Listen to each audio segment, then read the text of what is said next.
le marocain est très difficile à digérer. Si on veut vraiment l'intégrer, vous intégrerez peut-être facilement la première génération, mais la deuxième et troisième seront difficiles à digérer, car les cellules marocaines, les gènes, l'hérédité, tout cela jouera. Personnellement, en ce qui me concerne, je suis contre la participation des Marocains aux élections en pays étrangers. Car malheureusement, même au bout d'une génération, même au bout de 2 générations, on leur dira un jour, va, tu n'es pas un vrai Hollandais, tu n'es pas un vrai Français, tu n'es pas un vrai Italien, tu es un importé. On le leur rappellera un jour ou l'autre. Et à mon avis, pourquoi voulez-vous qu'un Marocain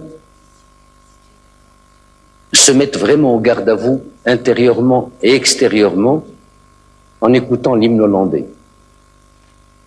Pourquoi lui demander, 30 ans après ou 60 ans après, d'aller comme un Français ou comme un Allemand, le drapeau national sur l'épaule, aller se faire tuer pour l'Allemagne, pour la France ou pour l'Italie? À mon avis, c'est même immoral. On ne peut pas avoir de drapeau. Car on ne peut pas oublier l'ancien et on n'a pas tout à fait acquis le nouveau. Il vaut mieux laisser chacun chez soi, mais prôner la fraternité humaine, l'égalité humaine, les droits de l'homme, ça oui. Mais l'intégration n'est bonne ni pour l'intégrer, ni pour celui qui intègre. Est-ce que vous aimeriez qu'il soit intégré en France? Le principe même de l'intégration, est-ce que vous êtes pour, est-ce que vous êtes contre? Je n'appellerais même pas cela l'intégration. Je n'aimerais pas du tout qu'il soit l'objet d'une tentative, car ils ne seront jamais intégrés. Vous croyez qu'eux ne le veulent pas, non, ou que c'est les Français qui le refusent?